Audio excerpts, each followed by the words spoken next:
Hi everyone, my name is Abdul Karim, a UAE-based video journalist as well as a radio presenter, and in this video I would like to share my experience of being a COVID-19 patient.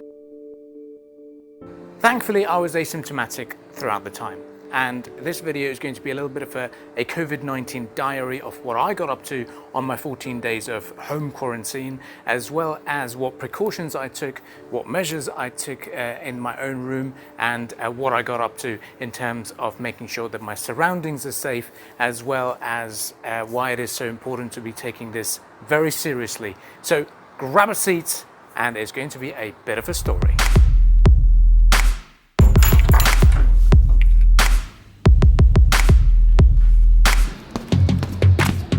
I tested positive on the 29th of September during a random test which was conducted because one of my colleagues at Pulse 95 had tested positive. I went again for a retest to make sure it was true, and sadly I was diagnosed as a positive case once again. I used to report on the number of cases for both the radio and the multimedia section of the newspaper and keep our listeners updated, and then now I was that number. And then came the idea of the 14-day home quarantine. It did sound daunting at the start, but then I took it as a way to give myself a license to do absolutely nothing throughout the day. And that procrastination was okay. And someone has said this before, I'm pretty sure, but I looked at it in a way that if you can't enjoy your own company on your own, how can you expect others to be enjoying the same? So I took it upon myself and said, okay, let's make sure that I plan my day accordingly and get through the day. Every morning I used to open my balcony door to let some fresh air come in and disinfected my surroundings with this sterilizer. I was fortunate enough to have a much bigger personal space than what others normally would, so I did make the most of it by being out in the sun for a bit and to have my meals. Throughout the time I did eat really well and had plenty of fruits and a plate full of meals, which were provided to me in disposable cutlery and plates. All of this was provided by my family who lived with me and with whom I would have a conversation on Zoom as well. I did also keep myself busy with work, which was good to maintain a routine and have something to do during the day.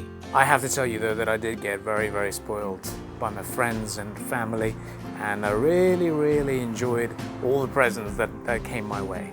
Every other day I would be receiving a parcel of goodies or flowers to keep me motivated and happy. I got some of my favorite snacks from my colleagues, and all of this just makes one feel good.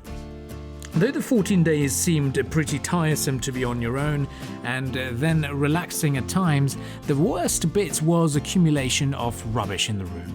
So I would pack things up in a bin bag, disinfect it and let it sit in the sun for a few days so that the virus dies before it got taken out. I did also keep some sweets with me to do a daily test for my sense of taste, which was also the end of the day treat. I would also make sure I was checking my temperatures, and it remained normal throughout the period. What I made sure of was to watch a movie every night and to have the date times for a television series, and that's how I sort of planned my entertainment throughout my 14 days, so there's always something that I was looking forward to. I do feel like I made the most of my subscriptions on both Netflix and Amazon Prime. I made sure it was a bit of a variety. In fact, I even watched an Emirati film along with a Czech film called The Devil's Mistress too. But the top recommendations were definitely Criminal UK, which I binged, Septembers of Shiraz, and Travels with my father for sure. And I'd make use of the space every day and make sure that this one received quite a bit of beating.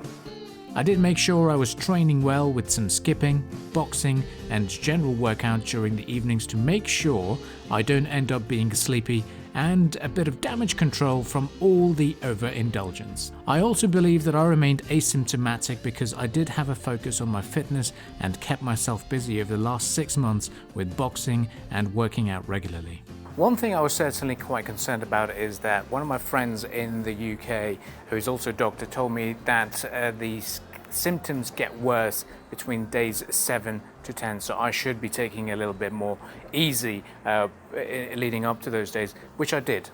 As days went by, I think by day 13 I had completely lost it. I was just too annoyed of being stuck in one place, and soon it was the final day, the day of freedom. So I did go on a crazy rampage of disinfecting everything in my room, took all the rubbish and old clothes as well as the bedding out in the sun. The final assault on the virus was the moment of celebration which I still cherish. Now, the purpose of making this video is not about boasting how I beat the virus, but more importantly about what you could learn from my experience. Now, it's all about appreciating what we currently have. I'm grateful to my parents, my friends and colleagues for all the support that they provided me. And yes, it is important to understand that our health is our greatest asset. And instead of worrying about what we could have had or we wanted to have, it's important to appreciate, admire and adore what we currently have. Next is understanding the virus and taking it seriously. Yes, I took some precautions and made videos at home for work about disinfecting our surroundings and the repetitive stuff about masks and gloves, but the fact is that I was still struck by the virus. Luckily, I was asymptomatic, and had I not been tested, once again the importance of doing these regular tests, I could have been out there spreading the virus and giving it to those for whom it would prove a lot deadly. Now, wearing of these face masks and social distancing, yes, it is quite annoying for us, but let's not make our convenience a misery for others. It is important to mask up. It is important to make sure that we keep our areas and our own surroundings safe, and it is important to be practicing that social distancing, because an asymptomatic case like me is one of the main reasons why this virus is spreading across the globe and is being reported in large numbers. So let's be realistic about this. Mask up and take the responsibility for making sure that this is a joint effort in combating against COVID-19. Thank you for listening to my story.